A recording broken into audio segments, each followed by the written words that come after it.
I am Geoff Eido. This is Lunacy, where we discern the sacred from the insane and admit that whether we like it or not, we are all profoundly affected by the cycles of the moon. Ow!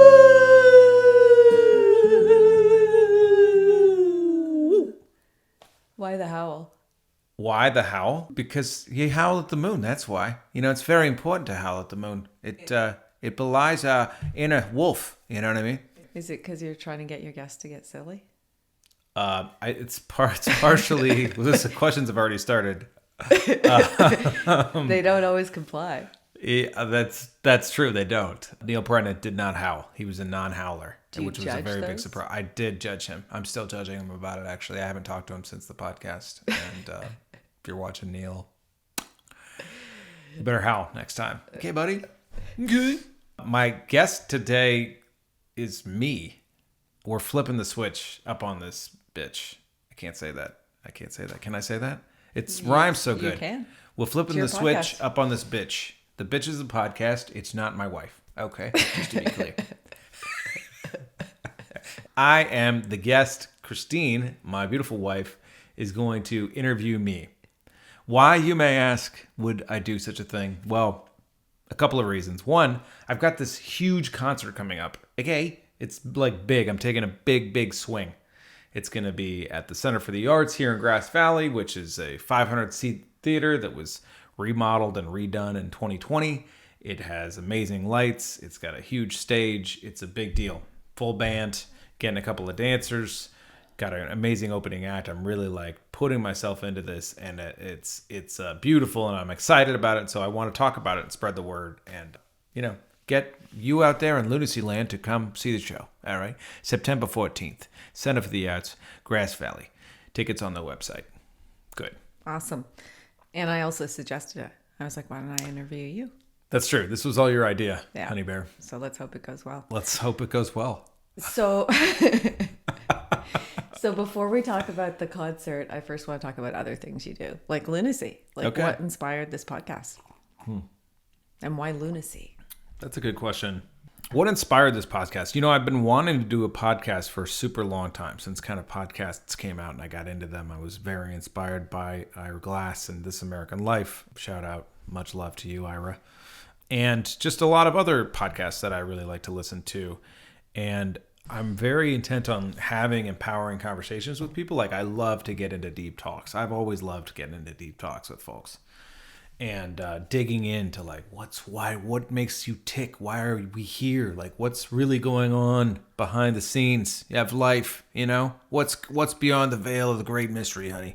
And then, I was working with a friend around like kind of branding of who I am and what I do. And he was like, podcast, you should maybe do a podcast. And I was like, that's a great idea. And the name Lunacy came out of just me being a silly goofball, and Lunacy, not only, I also love the moon. I'm a big fan of the moon, but also it means lunatic. It means a little crazy. We are a little crazy up in here on this podcast. We talk about stuff that's, outside of the norm, if you will, to try and bring people in to that way of thinking, that perspective.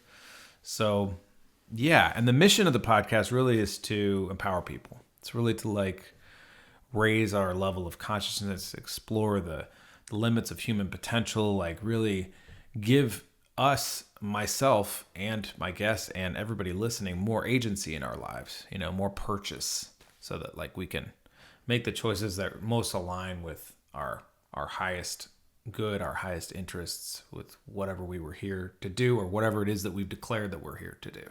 Okay, so you're kind of touching on another question I had is, what do you want people to be left with after listening to your podcast? Farts. Just I want them to have farts, Oh, farts. Farts. Farts. I want them to fart, like they just ate a big greasy burger. I want people to eat greasy burgers while they're listening to the podcast. Yeah, I mean, for sure. I want people to be left with a greater sense of freedom. And, that somebody out there cares about them, because I do care about them. I care about anybody who listens to this podcast. I care about them. I care about people in general. I'm a people lover. Not everybody is that, but I am. Yeah, more freedom, more clarity. I want to be left with like, I feel like I got a little bit of the secret code, that I can apply to my life. So I'm not just like run by things, so that I can run things, so to speak. Is there any conversation in your podcast that stands out? Like that one was surprising, or I don't know, just stands out from the rest? Or was your favorite? Wow. You're just going to offend all of my guests except for okay, not your favorite, but one that surprised you or you learned something. Well, there's a few that I could point to. In real honesty, like I've really enjoyed every single podcast that I've done with every single guest. I only interview people that I want to interview, people who inspire me in some ways, people that I want to learn something from, or people that I want to like share their wisdom with other people. The ones that stick out for me are, Vela Geary.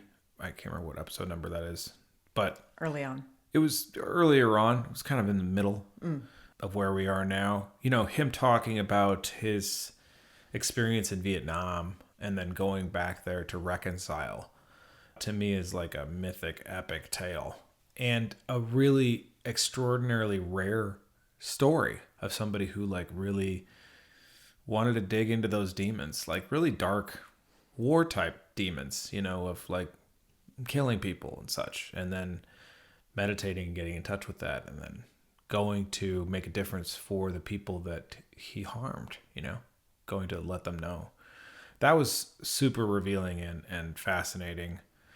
Mariah Ganessa, more recently, talking to her about Four Visions and what she's doing, that was a real eye-opener, and I felt very empowered. It's very much in line with like what I want to do, really like recognizing the wisdom of the people who live in the forest, human beings who are totally connected to the earth, and how do they view spirituality, and what do they do to raise their vibration, and how she's managed to, make a successful business for herself, for them. That's really inspiring.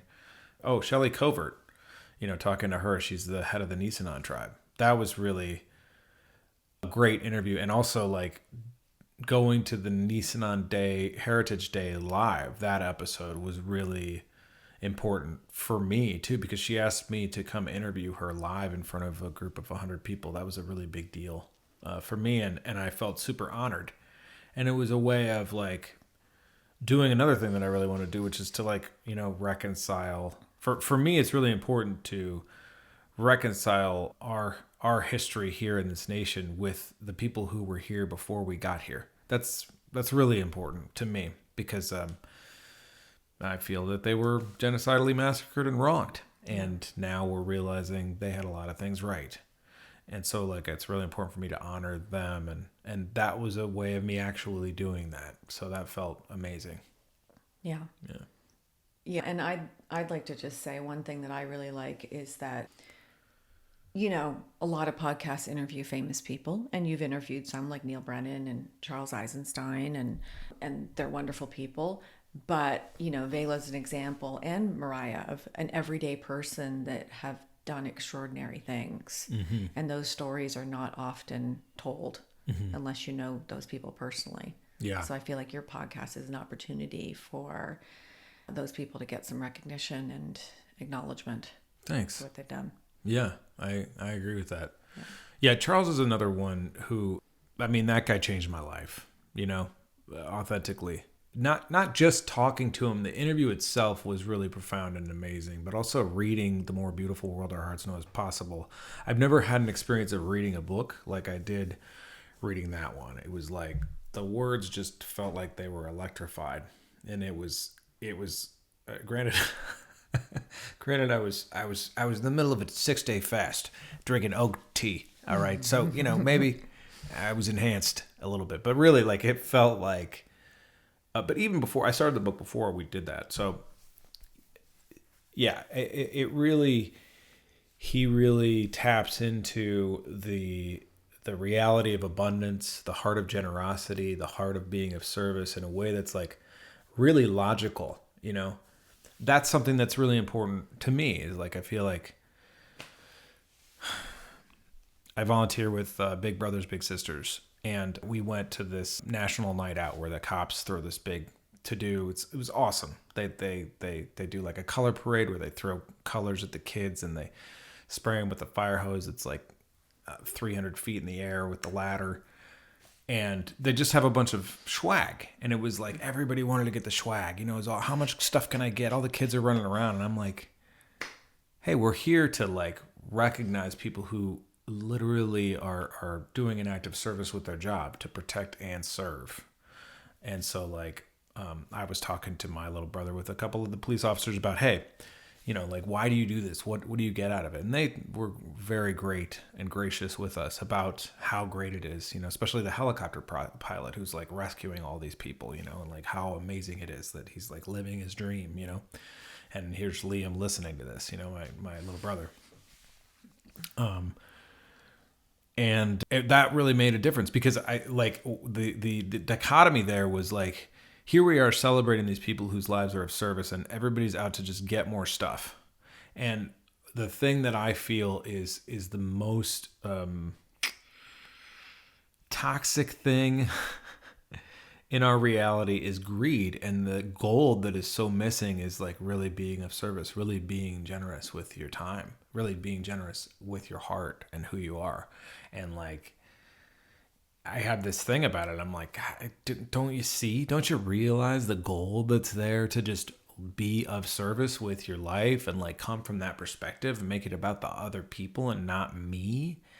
Like, that's so beautiful. And I don't know. I feel like it's very challenging in our consumeristic society where really we're trained literally by all the advertisers and all the messages that we receive that we need a bunch of shit that we don't need, you know, and that's going to make us happy. And we're going to get the girl if we buy this car and whatever else, you know, like just a bunch of nonsense, you know, like, so I felt like Charles did a really good job of expressing that.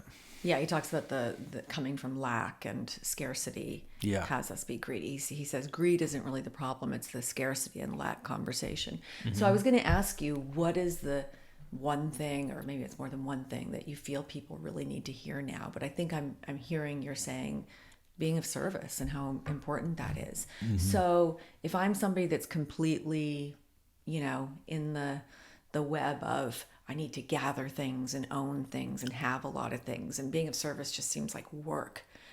Can you explain to me, like, drop me into like, what is that like, being of service, and why that benefits well, I can see how it benefits others, but how does it benefit me as well? Like, what is that whole shift in way of thinking like? Yeah, great question. Thank you. Well, first of all, you should take all of the stuff that you've acquired and you should give it to me. You know, I love getting rid of things. But I can't give it to you because then it's still going to be here. Just kidding. I don't want your stuff. I can't keep it. I'm good at getting rid of things. You're excellent. If anybody out there needs like organization help, or you've got a serious hoarding problem, this woman will take care of it in about 10 minutes. Okay? Marie Kondo ain't got nothing on Christina Erwin. All right. Sorry, Marie. First of all, there's nothing wrong with accumulating stuff. I mean, that's what we've been doing. That's what we do, you know, since caveman days. We were gathering stuff and making tools and whatever, making life easier and, you know, taking care of. There's nothing wrong with materialism. It just, if it becomes an addiction, you know, which I think it is for most of us, right? I got to get this thing. That's going to make me happy. That's going to, you know, then I'm in this have, do, be model, right? We talked about that, right? Mm-hmm. Where I need to have the thing in order to do the actions that are going to have me be the person that I really want to be, right? I got to have this, all this stuff. It's this, you know, it's this matrix. It really is a matrix of bullshit. And so in answer to your question, for me, because I can only answer from my perspective, like if I am of service, if I'm really like looking at how do I really serve this person, like volunteering, right? The job of being a big brother and Big Brothers Big Sister is to be a role model. You're literally, your job is to be a good person for this child, and like, you know, yeah, give them a positive influence where they have it just a different perspective. And you're just doing it as an act of generosity, which is great. That's a great context to live into. What I know about it is particularly, let's give that as an example. Like, I get so much out of coming from that context for him. I learned so much more about myself, and it's like, yes, I'm giving to him, I'm being of service to him, but really, like, I'm feeding my own heart so much. I think that, you know, the one of the things that's like sorely missing is like our recognition of reciprocity. You know, it's not just about like, you know, you and I are married and I love you, and I can give you all of my love. But if I don't learn how to receive the love that you have to give to me, then the fire's going out. It's not gonna continue.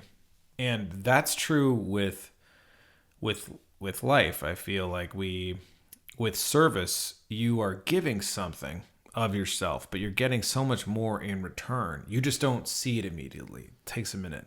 Mm-hmm.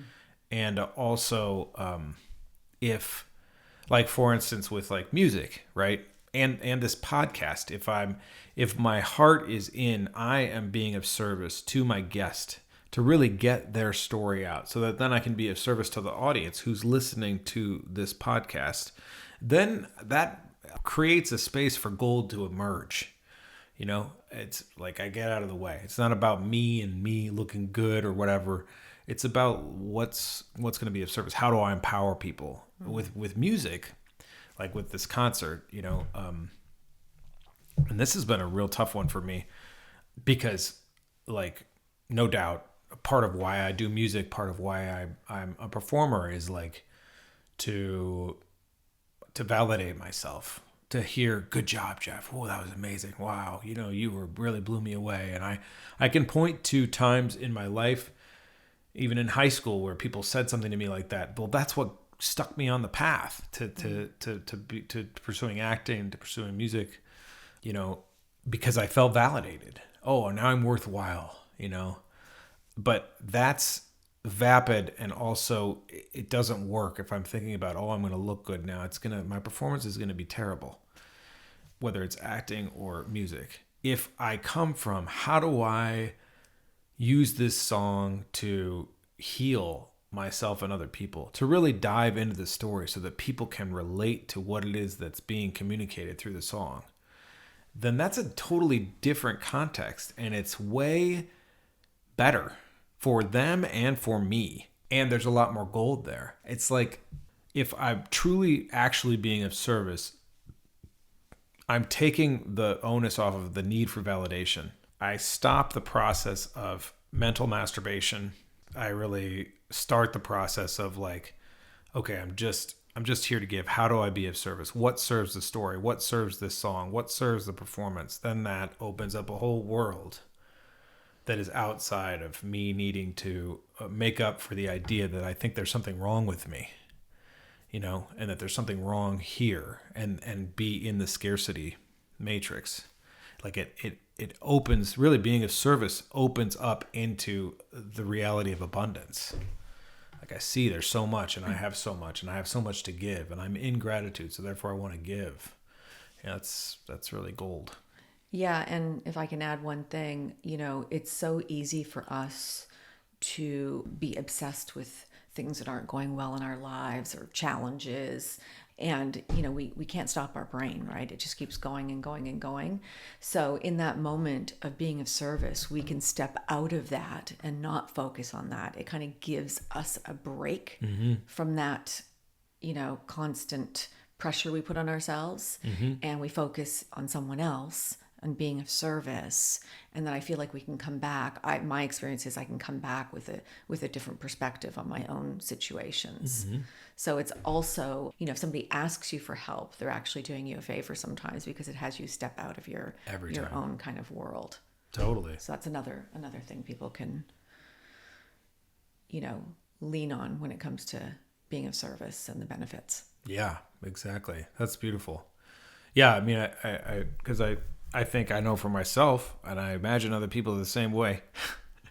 If I get too stuck in my own head about what it is that I'm doing and what's going on, it's a bad neighborhood. It's not a good neighborhood up in my head. Yeah. And if I do something that's like explicitly, I'm going to do this act of service, even if it's like just whatever, I pick you something up at the store last night, right? I was like, okay, she's going to want this. That's nice. That immediately I know it's going to put a smile on your face. And then I'm out of my own stuff for a minute. And then I can come back and be like, oh, that's not a big deal. What I was worried about before, not a big deal. Yeah. And I do want to say one thing, because you brought music into it. So we're all human. We're aware when there's other people there. Mm-hmm. We can't not be aware of it. As much as we're like, okay, it's not about validation. When you are performing your music or playing your music by yourself and nobody's around, there's no validation required. There's nobody there to validate. You are so deep in it and delivering it in such a beautiful way. And I know what upsets you is you're like, I want to do that when people are there. And I'm not saying you can't or don't, but there's something about when it's solo and you don't even notice me because I'm in the other room, but I peek in. And I feel like, I hate to say it, like it's a place to get to, but I do feel like as layers shed away of the ego and validation required, you can achieve that with people there. It's possible, and nothing's wrong with it. It doesn't mean you're not good when there's people there. It's just an observation of the purity of being of service in the prayer of your song without anybody there and any, looking for validation. Podcast is over. Yeah, you're right. And that's also why this concert is such a big test for me, because that's the gate that I'm really working on passing through. I know that being intimate and being vulnerable is the best way to be with the music, even though that's terrifying, especially in front of like hundreds of people. On some level, it's terrifying to just go there, allow yourself to be moved by the music, allow yourself to have emotions about it, cry if you need to.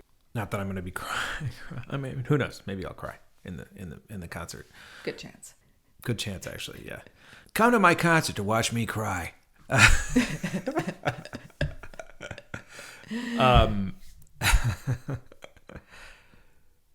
Yeah. So I know that. I know that, and it's totally fine for you to say that. That's part of why this concert.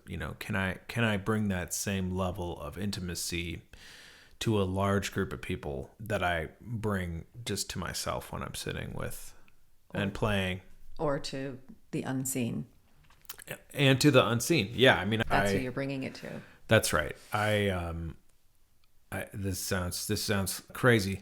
Podcast called Lunacy, people. All right, get with it. Know what I mean? It's going to sound crazy sometimes. I absolutely believe that there are other energies and spirits and stuff that we can't see floating around. It doesn't make any sense to me any other way. I'm not saying that I'm like guided by ghosts or anything like that, or I'm not trying to make it weird. I'm just saying that there are other things going on in this reality that I cannot see. I am unable to see them with my eyes, and even seeing with my eyes is peculiar. What am I really doing? Why is my brain translating these things? And do I create the room when I walk into it, as some physics would suggest? And I absolutely do believe when I'm playing music that there are energies, spirits, whatever, that are listening, that are paying attention. And so I do play for them. Yeah. Because I want to honor them, as well. And by the way, I don't know where these songs come from. I guide them. I craft lyrics. There's something I want to talk about. Where does the melody come from? I don't know. I don't question it. Like, I just allow it to be. I know that if I'm trying to write a hit song or a great song, forget it. No song's coming out. If I'm just being, and something comes up, that's where I'm like, oh, that's cool. I want to play around with that. Then I start playing around with that. Then I'm molding something, but I'm also just getting out of the way and allowing it to emerge, which I think that's my job, is to like, be an instrument. Okay. I do want to talk more about that. I have a lot of questions around it, but one more podcast question. Okay. Because this is an opportunity for, you never know who's listening. That's right. If you could have anyone on your podcast, dead or alive, who would it be? Well, dead. Okay, I can't promise the dead person will show Bob Marley. up. But I no, want Bob Marley on and my not show. just one person. What would a lineup look like? Who are some people that you'd really love to? And by the way, it doesn't only have to be famous people. I mean, I'd love to interview Sting. Yeah, I know he's been a huge inspiration for you. He's been a huge inspiration. I've learned so much from his music. Yeah. I'm not trying to emulate Sting, but like literally, actually, Sting's music and the Police moved me through a lot of stuff growing up, helped me move through things and have more compassion, Fragile, Synchronicity, the whole record,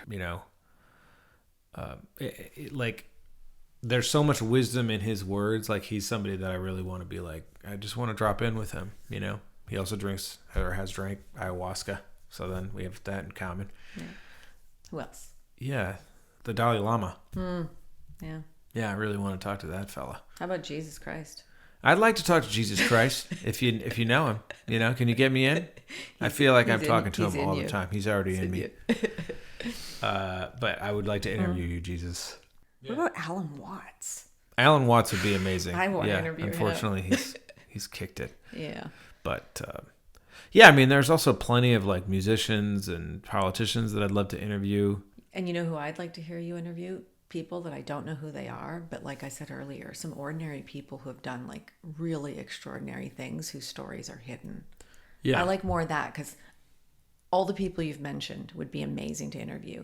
And there's a lot of people whose stories we're never going to hear. Mm-hmm. So it'd be really nice to get those out.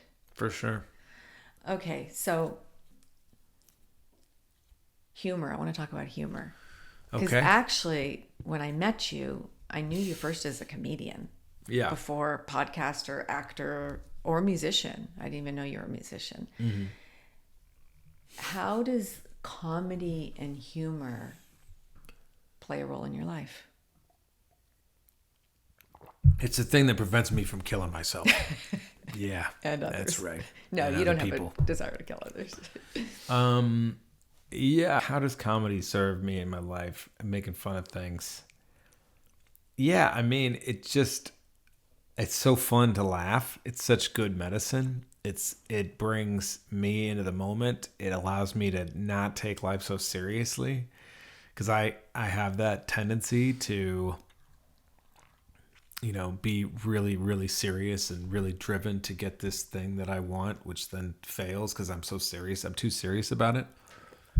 That's been a good piece of my life, being in that zone. My dad gave me a watch one time that had a joker on it, a gesture on it, and it said, "Life's too mysterious. Don't take it serious." I swear it all the time. But yeah, and also like the poking fun at things and just looking at how ridiculous life is in general is so lightening. It's so alleviating. It so takes the pressure off. And making people laugh is the juice. If you can make people laugh, wow, that feels great. That feels great on all the levels. You're being of service to them. They're also validating you because you made them laugh. Now you're the funny guy, What feels better, making someone laugh or having them applaud after you sing a song? That's really hard. It's a tough one, huh? Both. Yeah. And maybe it's kind of apples and oranges too. Yeah. Yeah, I think music is like more about, for me, is much more about like, how do I move people, Right. And my music is a lot about that. How do I move through this thing? How do I recognize the message underneath or look at something greater about life? So going back to humor, Turkey Ted, where did he come from? Turkey Ted, you better watch out. The turkeys are out to get us, you guys. They got two nuclear weapons, and they're not afraid to use them if we don't stop fucking up the planet. Who birthed Turkey Ted?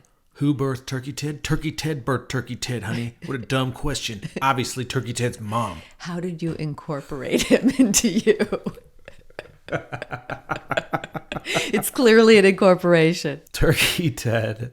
If you don't know, you can go to my Instagram and check out Turkey Ted. He's on hilarious. There. Frequently. Turkey Ted will rise more in 2026. First of all, I just thought it was like hilarious that we have so many turkeys on our property and they're so readily available. And then I started imitating them. I started going, and they would respond. They respond to me, which is hilarious. Now I'm having direct communication with an animal of a different species. And so then I'm not sure how the idea came about, but it did. You know, this notion that what if there's this like crazy guy from the South who's like always chewing gum, but he's not really chewing gum. And he's always in his boxers and barefoot. And he's always in his boxers and barefoot. And he's wearing camo. And he's very nervous about these turkeys, and he's trying to communicate with them so they don't murder us with their Turk nuclear weapons.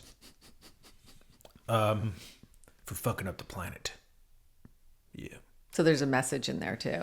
It's not just fun and games. Turkey Ted definitely has a message. The turkeys definitely have a message. Yeah, I mean, it's a fun way to think about like how do we live in harmony with nature and like other beings, and it's funny to consider, you know, that turkeys would actually murder us. You know, that they're in disguise, like, you know, Men in Black kind of things. You know, given we actually murder them for Thanksgiving. Given we actually murder them, and then they make us tired. I don't eat turkey, for the record, actually, especially since I started doing Turkey Ted. It's gross and it makes you tired. You're not supposed to eat it. Gives you tryptophan's not good for you. All right. I don't know if it's bad for you. It just makes you tired. It's supposed to make your dreams good. All right. So I happen to know that there's a lot of other characters in you. When's everyone else going to get to see them? I mean, I do them periodically on the podcast. As you know, I slip into different accents. I have a movie that I want to shoot where a lot of them are featured. It's a good question. I haven't fully worked it out. I've been really busy with music and the podcast and like focusing on those things and birthing this album, doing this concert and everything. Can you give us a taste of a few of those characters? What, did you? Anyone in specific? Whoever you want. Well, like, I don't know, you know, there's a guy from Chicago, all right, Bert. Maybe people should, I don't know, think about chewing gum more. All right, for instance, that's a really important thing to do. It's good for your brain waves, actually, is the fact, the chewing gum part, especially if it's double bubble. So Bert's really into health. He's very into health, all right, and sandwiches.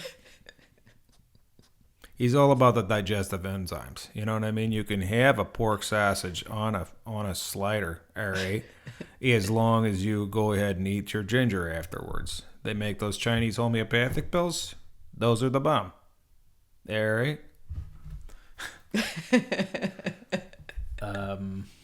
Yeah. You wanted another character. Would you like to hear another I would. version? Hi, my name's Charles. How are you? Great. Yeah, you know, I am from Portland. I like birds, parrots mostly, exotic birds. I collect them. Not illegally, right? I purchase them from different resellers of birds, and I'm a big fan. I'm a big fan of the northeastern parakeet of Tanzania, which is a very rare bird, but also it's very human-like. It makes lots of human-like noises, and it's a lot of fun. Yeah. Would you like to go on a date sometime with me, perhaps? Where would you take me? Oh, I'd take you to go bird watching in the forest. You should watch the show The Residence. Oh, okay, There's great. The Residence. There's a birder in The Residence. Yes. Great. Was that what's that on? It's on Netflix. Oh, it's on Netflix. Oh, good. Yeah, I don't watch television. Okay. Switching gears. Let's switch gears. What's happening on September 14th, 2025? September 14th is the big concert. That's going to be Geoff Eido and the Elements at the Center for the Arts in Grass Valley with Honey of the Heart opening the first set. Great local band. Amazing. The show's going to be awesome. We've been rehearsing our butts off and it's sounding really, really good. And I'm really excited about it. I'm really feeling good about this. It's a huge swing for me, and I feel like we get a good shot at making it something extraordinary. So when you say a huge swing for you, a big concert, would you consider this a turning point in your musical career? Yeah, definitely. This is the largest stage that I've played. It's a 500-seat theater. And, I've always dreamed of playing actually at this venue since we moved up here. I've dreamed of playing there. So that's been, 3-4 years now, something. Yeah, it's got all of the bells and whistles that you want in a good venue. Really good sound, really amazing lighting. There'll be a light show. I'm going to have some dancers on a couple of songs. And it's really like a different context for me too, because, as we sort of talked about earlier, like I'm really doing my best to come from a perspective of being of service. How do I be of service to the audience? How do I be of service to these songs that were gifted to me? How do I give them in a really good way? And how do I provide something that's going to give people access to some level of transformation, where they like walk in one way and then they walk out with more freedom, more faith in themselves, more faith in nature, just a little bit more agency in their lives, maybe having worked through some stuff or gotten activated in a way that makes them want to take positive action in their lives for themselves, for the planet, for each other. Cool. So you talked about practicing with your band and it being a big swing. Yeah. So what goes through your mind, or what are you experiencing as you prepare for the show? That's a great question. It's a combination of holy shit, I'm really doing this. And are we going to be up to the challenge? I'm continually reminded and proven that we're definitely gonna get there on the day. I had a Zen teacher, the man who gave me the name Eido, actually, who was very fond of saying, "If you're not shitting your pants, you're not getting it." And I'm definitely doing that. So on a metaphorical level, don't worry, people. All right, there's no pooping in the studio right now. But on a metaphorical level, definitely I'm in deep waters, as David Bowie would say. I'm really like stretching myself beyond what I'm sure that I can handle, Nice. And you're doing a big video shoot? Yeah, there's going to be a huge video shoot. So it'll be sort of Netflix caliber video shoot. A jib, a cable cam, sliders, bringing in the A-team for this one. So the video should be amazing, and that'll be available online once we've worked out where it's going to live. Cool. So I want to get into your music from different angles. So one of the things is you talk about the love operating system. So how does that show up in your music? And you also, I'm going to ask two questions at the same time. You also talk about your music as being like an antidote or medicine. Mm-hmm. So maybe talk more about that. Sure. Yeah. I'm fascinated by the love operating system, the idea that we can actually come from love and receive love. And a lot of different songs that I've written speak to that for me. How do I love more? How do I live in love? How do I remember the love that we came from? There's a song, Nothing Is Real, that speaks to that I could play a little snippet of. Would you like that? Sure. Okay.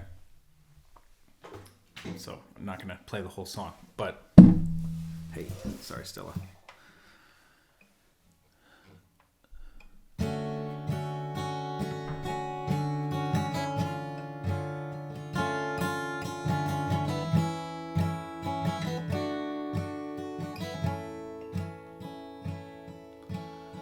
Nothing is real. Why do I feel so much love for you?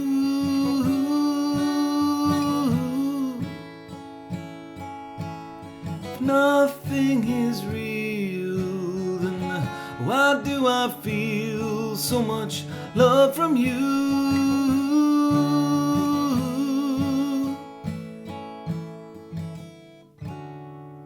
Thank you.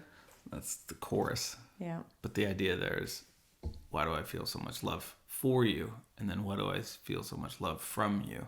Why do I feel this reciprocation of love? And to me, it points to that's always that's always going on. That's going on between people. That's going on between animals, you know. The deer. Between animals and people. Yeah, between animals and people. The cats, Our the kitty dogs, the birds. Yeah. Yeah. So let's talk about your music style. That's always like, you know, when we get asked, like, what kind of music do you do?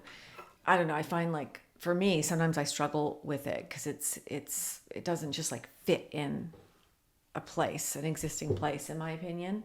Like you just played a very soft, gentle song, but you have some pretty like anthem-y type songs as well. Mm-hmm. You have definitely rock elements. Some are, you know, maybe more of a folky type slant to them, just so that, you know, people could know what to expect. Yeah, I can play a couple other like just pieces of songs as well. The thing that came to me the other night is it's heart rock. I like that. Yeah, that it's really like heart-based rock and roll. Yeah. It's definitely got an Americana vibe, according to the internet. I've been loosely compared to John Mayer. Mm-hmm. I know. I love that guy. I'm different than that. I like to think that I'm original in my music. But yeah, it ranges from songs that are very activating to songs that are very emotionally provocative, that are good processing songs. I would also say, your lyrics have a spiritual component to them. And some people, if that's not their thing, could roll their eyes at it. But like a lot of your lyrics could be interpreted in different ways. They're kind of left open for the listener. And I really think, you know, your music crosses a lot of different boundaries in that way. I think there's songs of yours, if we didn't tell people there's a spiritual bend to them, they wouldn't know necessarily if that's not how they hear it, you know, which I think opens it up for a wider audience as well. Yeah, thanks. Yeah. You are the foremost expert on my music. Yes, I've heard everything thousands of times. I think I know all your lyrics. Yeah, maybe. Yeah. Yeah. And also, like, I've witnessed the process of a song coming through you, and it's really fascinating to watch the process because, you know, you can say it comes through me, I don't know where it comes from, but like it really does happen that way. It's not like you're like, I want to write a song about this topic, and then you sit down and it's like writing a story about a topic. I've never seen it come to you that way. I've seen it come to you in different ways, but like it may just be like some line comes to you and then the song like evolves around that one line. It, as an observer, it does feel like it's just kind of like dropping on you, and there's times you have to like get up and write down because lyrics came to you. Yeah.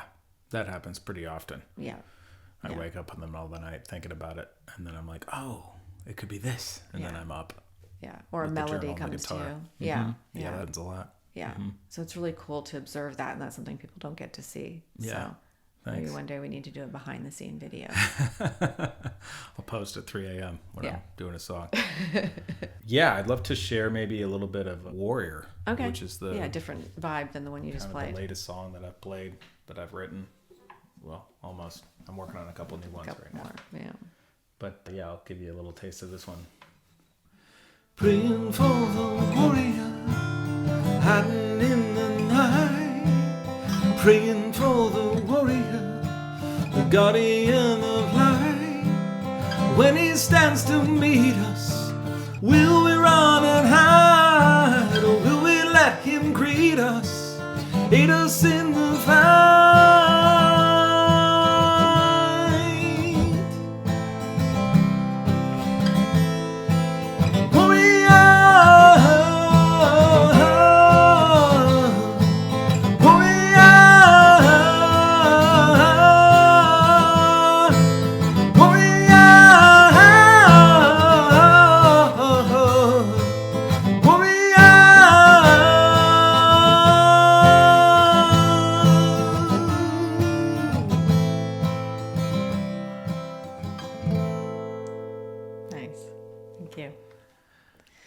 So I have more questions. Let's hear them. So, you know, you're a singer-songwriter. You mostly, you know, play your songs by yourself. You have had a band before, for a short period of time, but now you have a new band that you've put together. And what's it like having other human beings like learning your music and contributing to it and being part of the whole thing?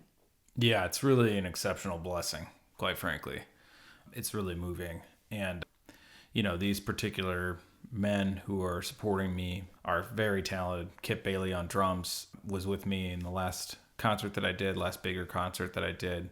He's great. Mark Grove is the bass player who also sings backup. He's exceptional. And then Sky Seals plays lead guitar and keyboards and sings backup and is a phenomenally talented human being.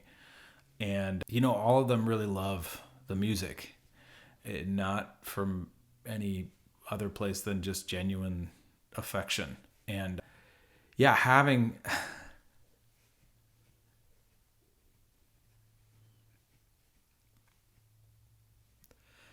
their support and having their input, having their love put into the music to really take it to a whole new level it's like a dream come true. It's one thing to put my heart and soul into my music, which I do my best to do whenever I'm performing it.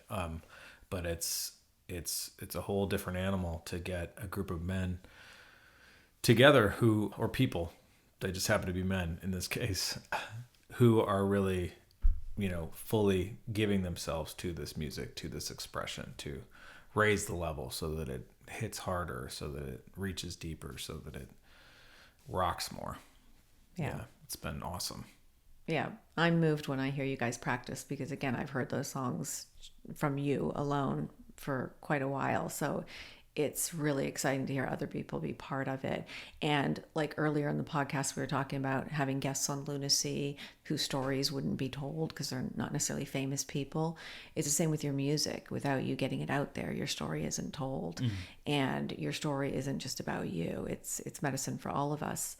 A lot of your songs came through deep processes that you went through that other people may not go through. And you can offer that medicine to them to receive how they will, everybody in their own unique way. Yeah. Thanks. Yeah. Yeah, I appreciate that. It's like finally being unleashed in a bigger way. Yeah. Yeah. Yeah, and I would say also that it's taken me a long time to have the full courage to really express them in this way, and be out of my own way enough, really to be in service enough to deliver them on that level, to be playing from, my king archetype as much as I possibly can, to be playing for that archetype is designed to be, a generous provider, someone who's there to be helpful. Reminding myself that that's what this music is about really helps me to just deliver it in a good way. Yeah. Yeah. Yeah, I'm super excited about it. I don't know if you remember, I'm pretty sure it was on our first date when you played music to me. I was like, wow, your lyrics are so great. You should record this. Because I didn't even know you were a musician at that point. And I've always been into lyrics since I was a little kid. I always loved reading the lyrics on the back of albums. And, I've always liked poetry and lyrics. And, your lyrics are incredible and they've only gotten better, and your ability to deliver them. So it's about time. Thanks. Finally. What are you most looking forward to around the concert? Really just to see the dream emerge, to see what it is that I can do just on my own, with a huge support team, yourself included in that, but also like a show of my own design, a show of my own making. To see that come to fruition. I'm really just looking forward to see how it lands for the people in the audience, how it lands for me, how it lands for my bandmates, how it lands for kind of the larger audience that'll see it on video. Yeah, it's nice to just get it out there from a frame of like, I don't want to say I don't care, because that's not accurate. But I'm not dependent upon the response. that I'm doing it for the sake of doing it. I'm doing it because I accept that this is my mission. This is what I'm meant to be doing. That on some very real level, I wouldn't have been given these songs if I wasn't meant to give them away. They wouldn't be part of who I am, part of the DNA of Geoff Eido, Erwin. There's a big level of trust, trusting this music and letting it, creating a oh God, I'm going to use the word container. Oh God, here he goes. He's talking about containers, you guys, again. I'm creating a container with the concert. Good thing Neil's not here. Because we know how much he loves that language. I love you, Neil. Yeah, but I actually think it's ridiculous too. But yeah, I get it. It is a container, I also though. get it. Yeah. Yeah. To create a space, in an actual way, this is more of an actual container because music comes in waves. Those waves have to be in a space. Well, the space is the Center for the Arts. And so I am actually creating a container. Yeah. And we've also been putting a tremendous amount of thought into the order of the songs and what's really going to sync well and how people are going to ride the waves as they're listening to them, how they're going to be able to embody the songs and the music, and how well they're going to be able to hear everything, all the different parts and the lyrics and everything. And so there's a lot of focus into really curating this performance, this concert, in a way that I feel like has the opportunity to deliver maximum impact. Yeah. It's funny, I was thinking about I kind of wish that I was like, P.T. Barnum, where he's just like, come to the greatest show on earth and you'll be amazed. And, I'd like to say this is going to be the greatest show on earth, but obviously I can't say that. I can only say that it'll be the greatest show that I can deliver at this moment in my life. Yeah. And I promise that I'll bring it. Yeah. Yeah. And there's something you said about, you didn't use the word purpose, but those songs wouldn't have come to you if you weren't supposed to deliver them. And I know you and I have heard in different situations, teachings around, I think even at Landmark, they say this, like holding back, being miserly with your gifts is not the way to live. Yeah. Our gifts are given to us to share. It was in an Alan Watts book. The songbird sings a song and we are to listen to it because that's its purpose, to sing that song. Yeah. And for us to receive it. It's doing its job, what it came here for. Yeah. And it could be more than one thing, but you clearly came here to deliver these. So yeah, I agree. You don't have to worry about how it goes. You just do your best, and that's all that's required. And people are going to receive them however they do. That's on them. Right. Yeah. Right. Yeah. And and I sincerely hope that they're received as intended. Yeah.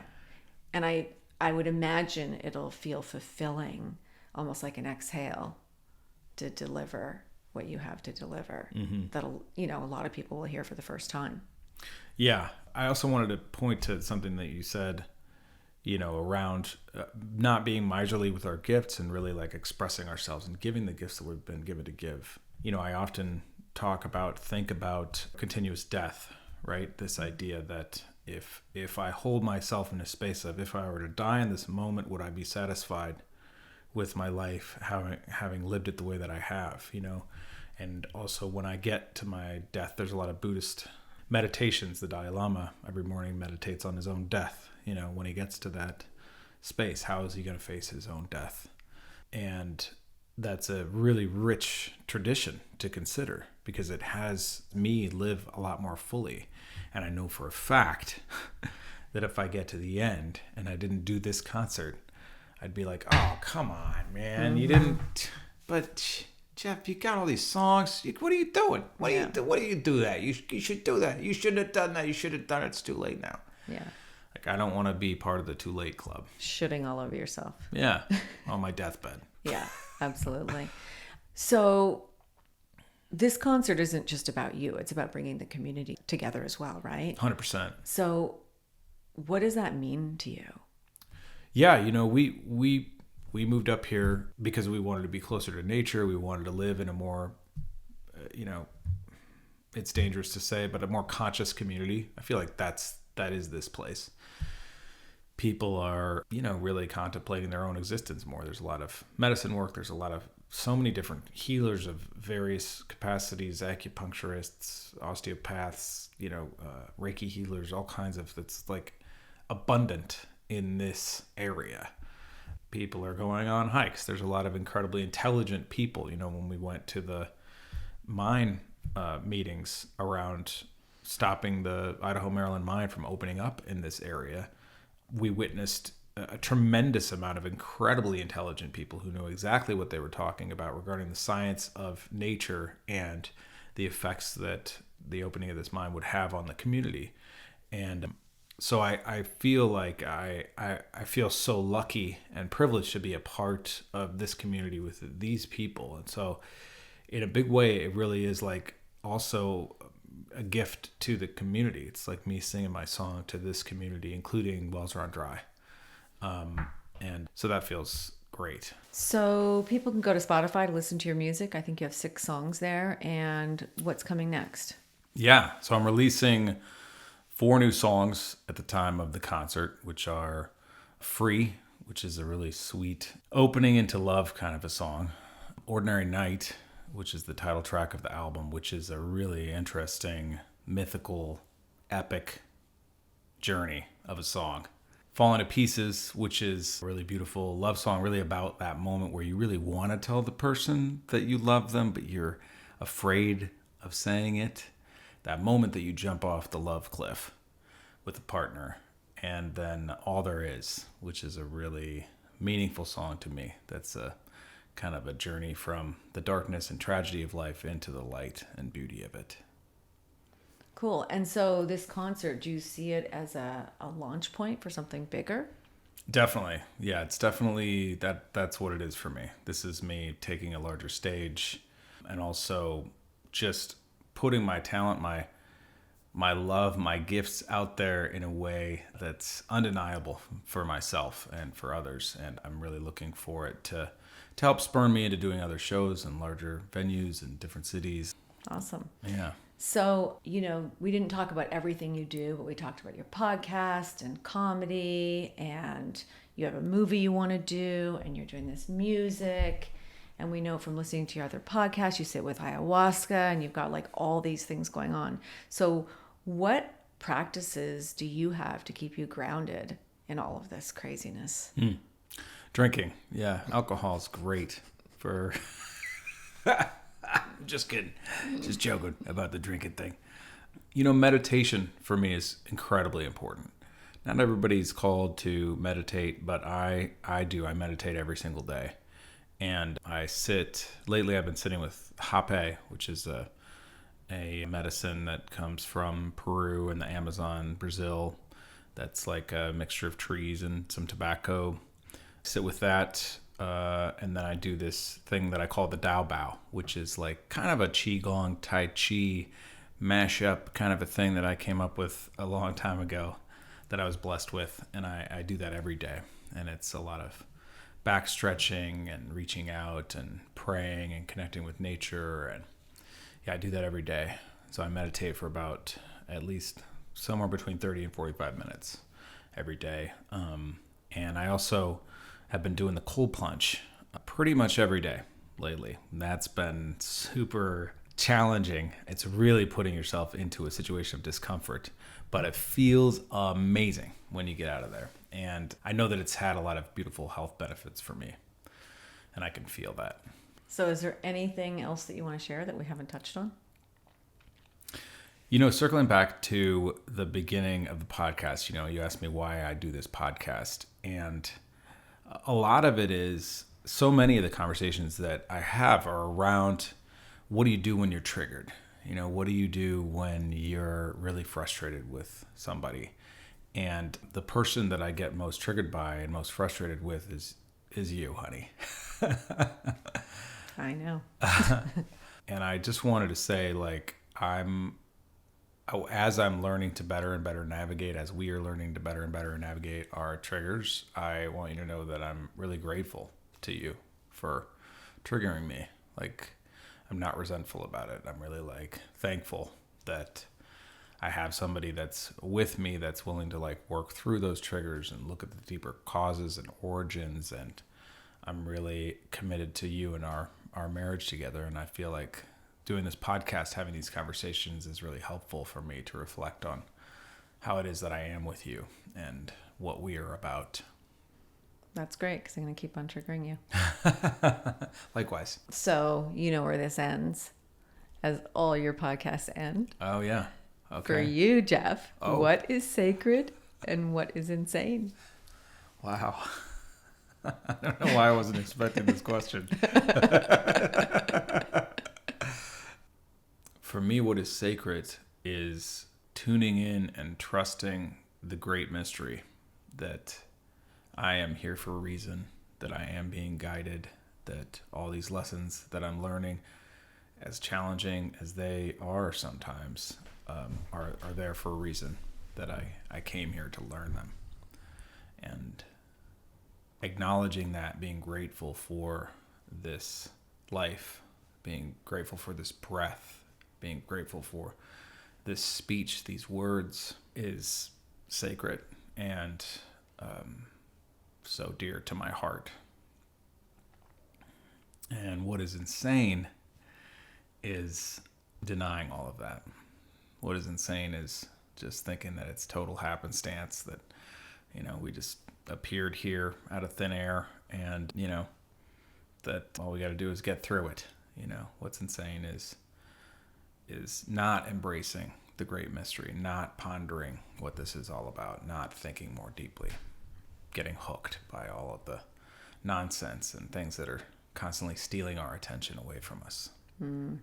Yeah. Awesome. Well, I do want to acknowledge you for this concert that you have coming up. I know what a big leap that was for you, although from my point of view, it's like so obvious that this is what there is for you to do. But I get from your point of view, it's a big leap and out of your comfort zone. And I'm so excited. It's going to be great. And I have every confidence that it's going to be magical and everyone's going to love it. And if they don't, then you know what they can do.